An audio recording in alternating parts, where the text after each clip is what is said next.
Hello everyone and welcome to my channel. This is Elise here at Plan with Elise, and today is the final 2022 reading journal video. This was a collaboration all of last year with my friend Jess over at Knit Plan Jess. And I think today's video was meant to be a December recap, but I didn't read much in December. I did, we'll get to it. I did read, but not nearly as much as I did the rest of the year. So for my video today, it's going to be more of kind of a recap of the year and my reading journal. I think that I intended on doing an overall recap, so I had taken a sheet of paper.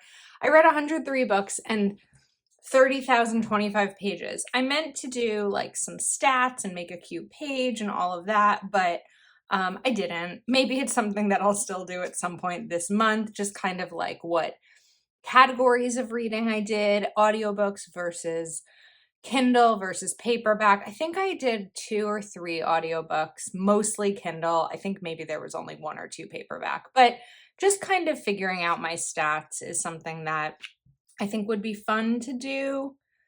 Not fun enough to do it before this video. So my focus for 2023 is balance. You've probably heard me talk about it a ton on my channel. And sometimes that means not doing the extra page in the planner before doing the video. So anyway, let's kind of just go through and take a look at my year. So this is a Happy Plans and Notes, which I'm also using for 2023. I do have a video where I'm sharing that setup. Jess has videos up as well. So make sure you check out her channel and subscribe while you are there.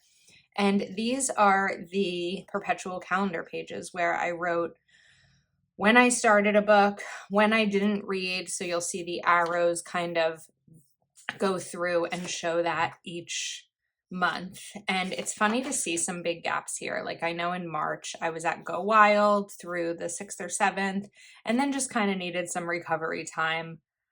February, I'm like, no, I was in Texas in February, but like around here. Because I think I read a full book. I think it was Falling I read right before I went there. Because Falling is not a book you want to read before you get on a plane, just an FYI. But my cousin had told me about. So anyway, I'm just kind of looking here. And then like June, I got COVID around here, I think. Maybe over here. And then I know that like in the last few days of being sick, I had read these, which were really good. I'll talk more about them.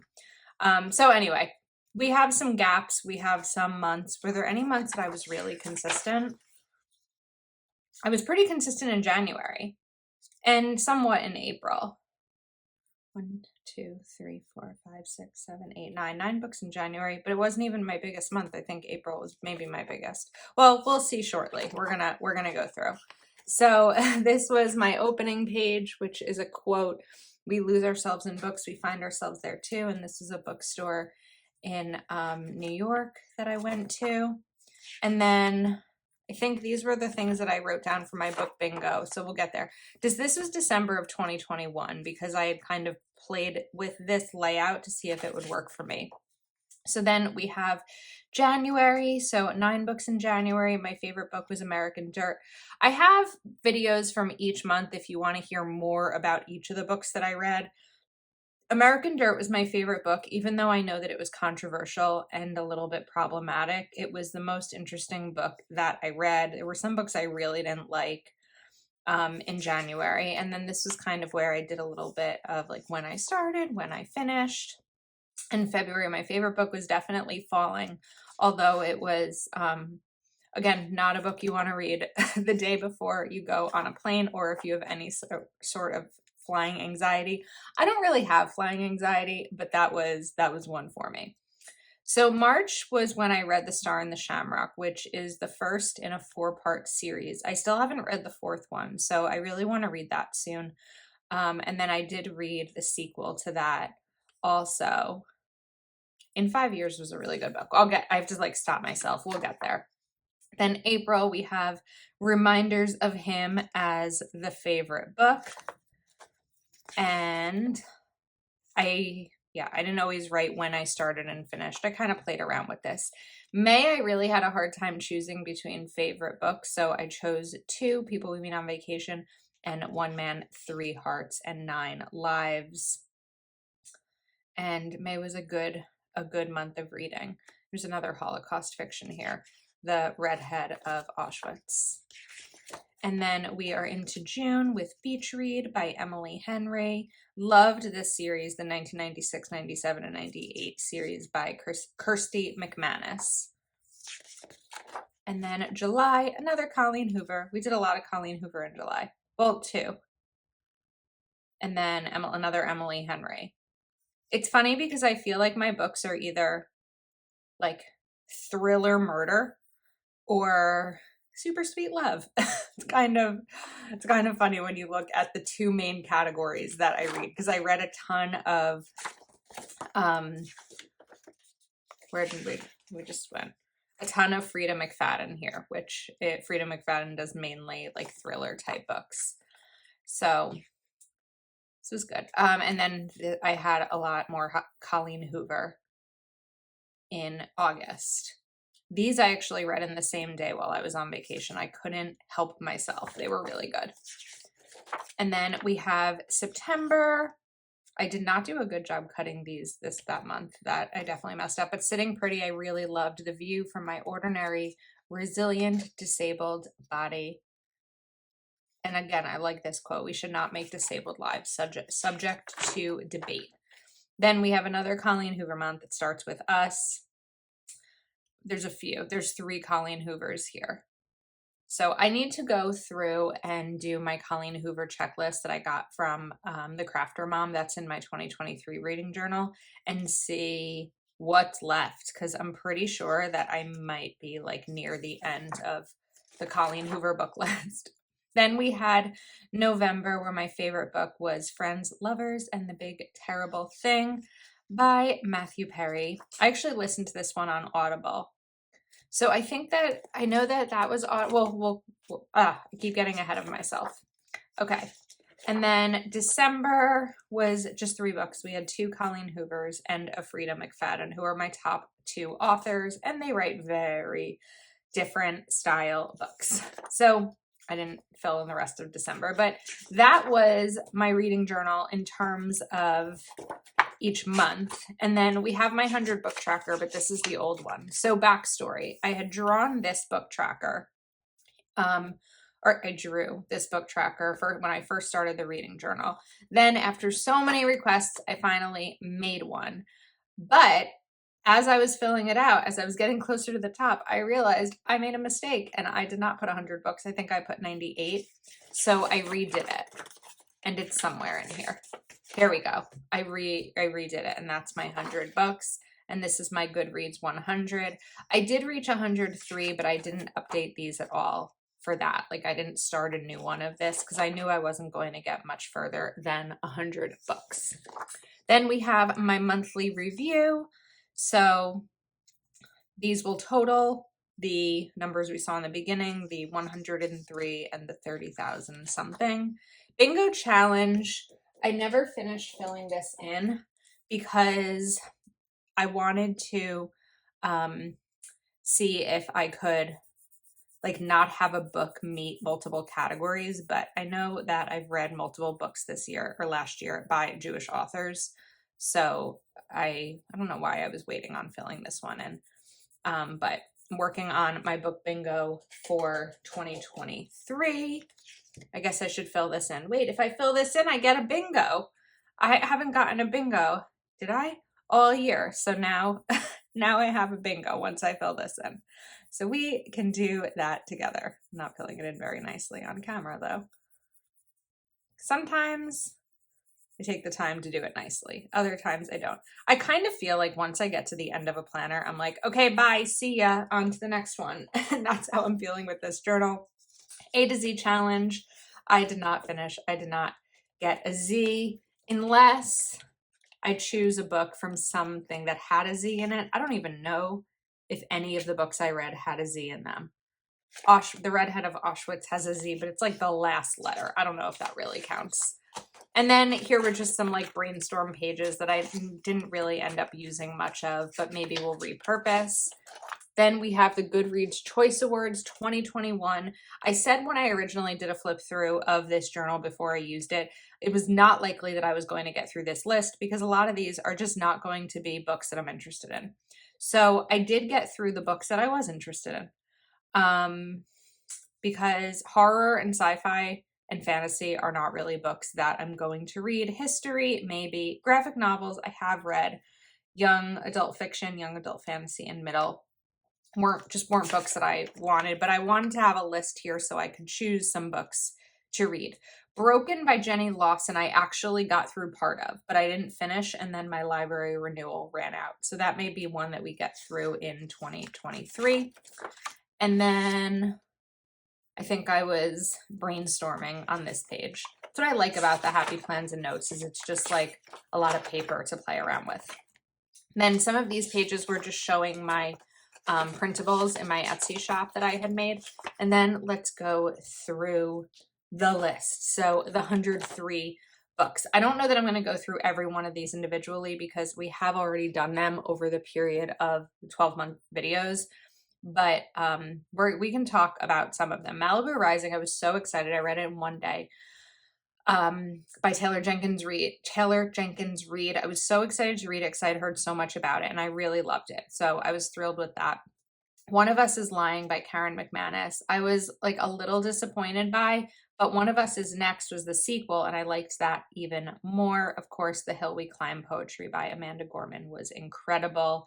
And The Warner Boys was a great memoir, our family's story of autism and hope. Beautiful World, Where Are You was one of my least favorite books of the year. People loved it. It's the same author as Normal People. I didn't like Normal People either. So maybe I just don't like Sally Rooney books. I don't know. Then we had The Lie, which is a biography and memoir, a memoir of 2 marriages, catfishing, and coming out, which was really interesting. And American Dirt, like I mentioned, there is a lot of controversy over this book because Janine Cummins probably wasn't qualified to write the book about such an important topic. Overall, I did like it. It was actually part of Oprah's book club. I really did love it, but I understood the reasoning behind the controversy. Anxious People, not a fan. My Money, My Way by The Budget Mom, Kamiko Love, great book. Secret Life of a Hollywood Sex and Love Addict. This was a really good memoir. It was very interesting. If you don't know much about sex and love addiction, I found it to be really good. I really tried all year to read a wide variety of things. So even like on this page, we have immigration, we have coming out, we have finance, sex and love addiction, and then The Secrets of Us, which is like a thriller. I also love Lucinda Berry. I read a lot of hers this year. Saving Noah was a really good book, another Lucinda Berry book, but there's some trigger warnings with most of Lucinda Berry books. They're pretty intense. We have kidnapping here. We have child sexual situations here. And I'm trying to remember what the trigger was on that. It's hard to remember everything this many months later about each book. I feel like if I read a little synopsis, I would remember it. Falling was really great. And then we have Casey McQuinton, One Last Stop. I did end up finishing this, but I don't think I ever wrote it down.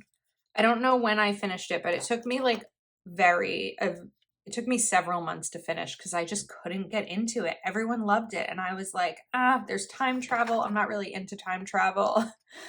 Another Lucinda Berry book here. We have Read Between the Lines, which I really liked. And I felt like it was kind of, what's the movie with Tom Hanks and Meg Ryan? I know there's a lot. Oh my goodness. I can't believe I can't think of it. The movie with the book. Oh my goodness, The Bookstore.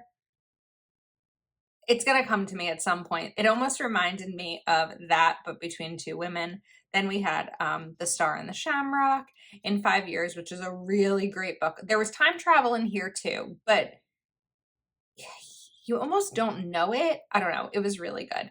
And then we have Choose Me. So as you'll see, I'm a pretty high rater with a lot of these books. The Emerald Horizon, which I think is number 3 in the Star, or number 2 in the Star and the Shamrock series. Okay, then we have It Ends With Us by Colleen Hoover, another great Colleen Hoover book. Black Cop's Kid. This is an essay by Kareem Abdul-Jabbar. Highly recommend. Really interesting about being the child of a police officer while also being Black in New York City. Really important memoir.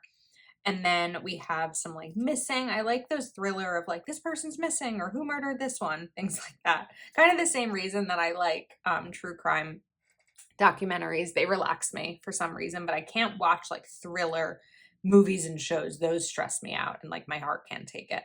Then we have the Arkansas Hitchhike Killer. It was okay. I think that I like watching documentaries like this. I don't know that I like reading the stories of them. So I think that's kind of what I learned from that book. And then we have some more Nowhere for Very Long. I don't know if you follow Brianna Medea on Instagram. She has 4 dogs. She has an orange van. Those tend to be things that people realize that they follow her, but this is a really good book. Another one I highly recommend. Then we are continuing with the Star and the Shamrock series, more Colleen Hoover. They both die at the end, which was decent. It wasn't bad, but it was decent. I know there's a prequel coming out. I don't know that I have interest in reading it. We'll see. I know that Jess loved these books. And then a little bit of a thriller, You Know Their Secrets, but what if they know yours too? Colleen Hoover again, and then Crying in H Mart, which was a great memoir. Like reading it. My grief comes in waves and is usually triggered by something arbitrary. I would agree with that in terms of grief. We have another Lucinda Berry. Again, you can even tell from the title, this is a trigger warning book. And then a crime thriller. Oh, Holocaust nonfiction. I think I said this was, no, because I was talking about the Z and said that this could maybe be my Z for A to Z list. I don't know, but I'd say trigger warning Holocaust. I mean, I'm Jewish. I've learned a lot about the Holocaust over years, not only in public school, but through members of my family and through Hebrew school, which is like Jewish CCD or Sunday school. So I probably know more about the Holocaust than someone who maybe didn't grow up in those types of situations. And there was a lot in this book, in this memoir, that I didn't know about and that horrified me that I'd have to like close it and then reopen it because it's important to know those stories because this wasn't that long ago. Holocaust literature is a very important genre, and I actually took a course in college called Literature of the Holocaust, and it was a summer class, so it was for 4 weeks, and we read so many books, and everyone in that class ended up getting like Holocaust nightmares because we were so deep into Holocaust books that it was like all encompassing. So then we have Fall, which is interesting. This is about like it was a fiction, but about an influencer who ends up going to like a retreat, but is hiding who she is. So that was a good one. And The Pilot's Daughter, disaster fiction. I kind of like disaster fiction as a genre and maybe need to read some more about that. And then we have the last one, Home, suspense. So we have a lot of mystery, thriller, suspense here. We have memoir, highly recommend reading One Man, Three Hearts, and 9 Lives. And then People We Meet on Vacation, which is a classic Emily Henry book that I think everyone who has read it loves. Then I did a short. This was a Taylor Jenkins Reid short story, Evidence of the Affair. This is a horrible book. I'm a therapist and my patient is going to be the next school shooter. I thought it would be so interesting and it was really bad and it didn't make sense and the end didn't wrap things up. It just confused me more. And I was like, what? If I am going like, what? And I'm going back through my Kindle figuring out if I missed something, don't read it. Not a good book. Then another Emily Henry Beach read. One of Us is Dead by Geneva Rose. I think that there's more books in this series. I need to look it up. This video is good because I don't typically flip back through. So it's reminding me of the books that I want to read. Then we have the 96, 97, and 98 series by Kirsty McManus. This is about a girl who takes a pill and ends up back in the 90s and then gets back to the regular time and then back to the 90s. And it was good because I enjoyed the 90s aspect of it. And then some more Emily Henry. I didn't love Book Lovers as much as I think other people do, but it was fine. We have some more Colleen Hoovers here. Honeymoon Alone was pretty good. The Love Hypothesis was a really fun book to read. And then we have another Kirsty McManus. And then I actually remember this switch. Was it this switch? I got something on the page here.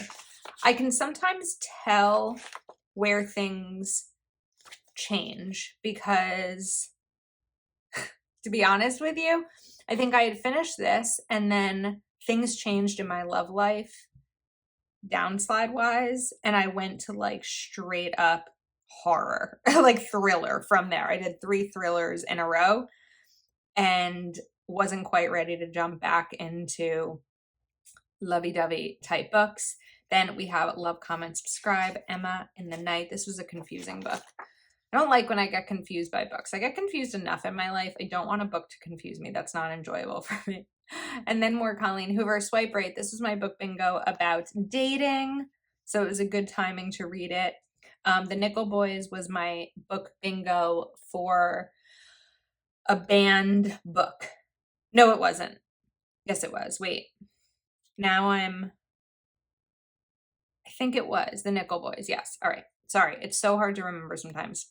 We have Point of Retreat and Slammed by Colleen Hoover. Those were the same day books. It's a lot of pages in one day, but I was on the beach for most of the day, so it's not like it was a work day. And then a great book by Colleen Hoover, Without Merit. Then we have I really messed up all these books that month. Another Frida McFadden book, The Devil Wears Scrubs, is a sequel to something else that I read in the year. And someone told me in one of my videos that there is a sequel to it. Is that September?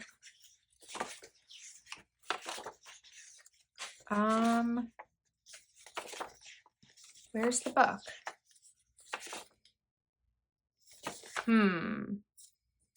Was it not September?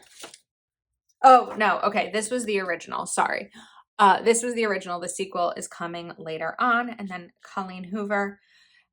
This was the third in a series. Then we have Disability Visibility, first person stories from the 21st century, which, again, I talked about this earlier, was a great book. And then Sitting Pretty, which is a memoir by someone who is in a wheelchair. So really it's important to read books by people of different abilities. I think different racial backgrounds, different sexual identities and genders. And it's, like I said, I really tried this year to read a wide variety.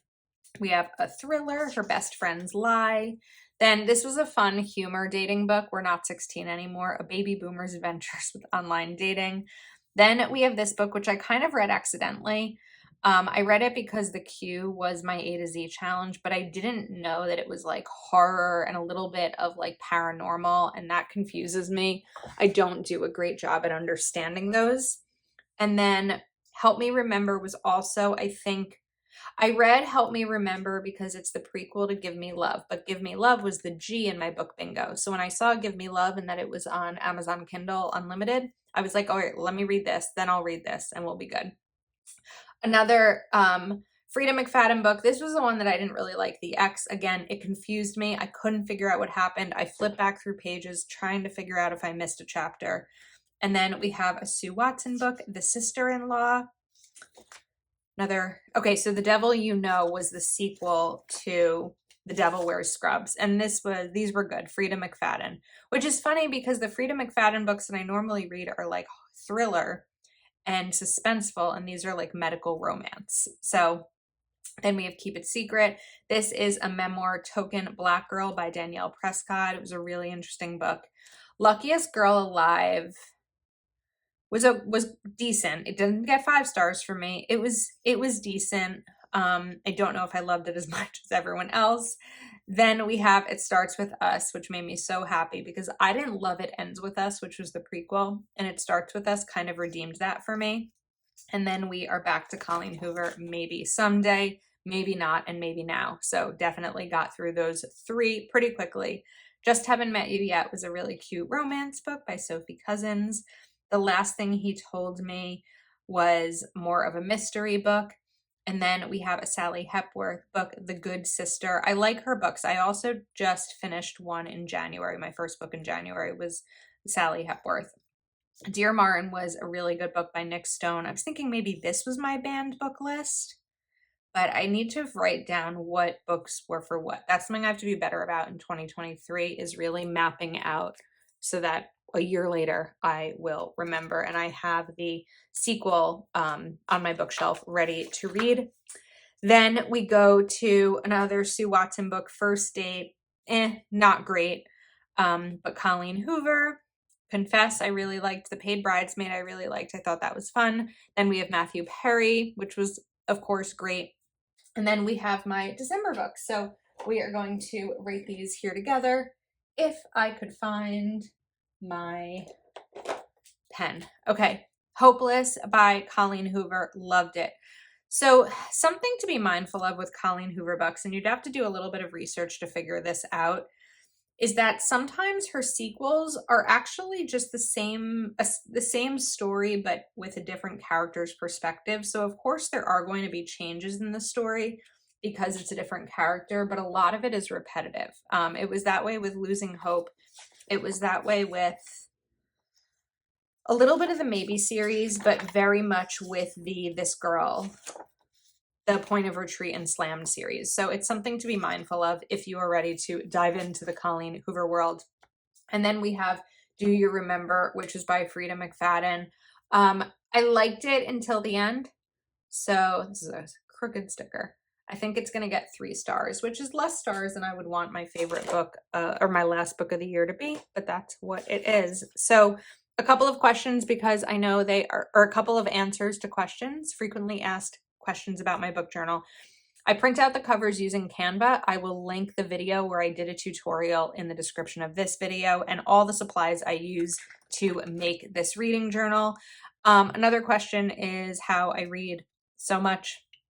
I create time in my day to read. So I might read for a half hour before work. If I really love a book, I might read it on my lunch break, and I might read it for 2 hours after work.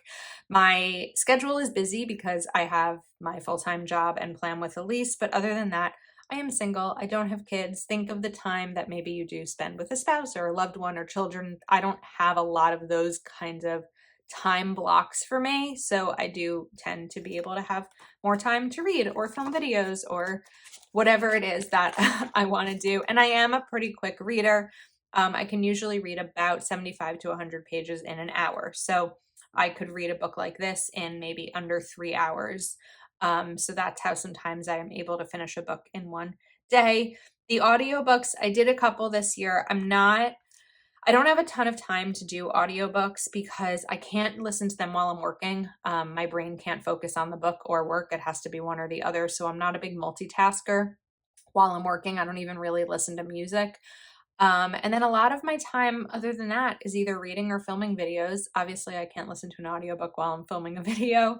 And sometimes when I'm driving, if it's somewhere far away, but that's really why there's not a lot of audiobooks on here, because I can't listen to them while I'm working. So most of this is time outside of my work schedule that I've dedicated to reading books. So I think that is a wrap and a longer video than I anticipated. Hopefully you enjoyed it. Make sure you check out Jess's channel for her recap, and let us know if you want to see more of these in 2023. Thanks for hanging out with me, and I will see you next time.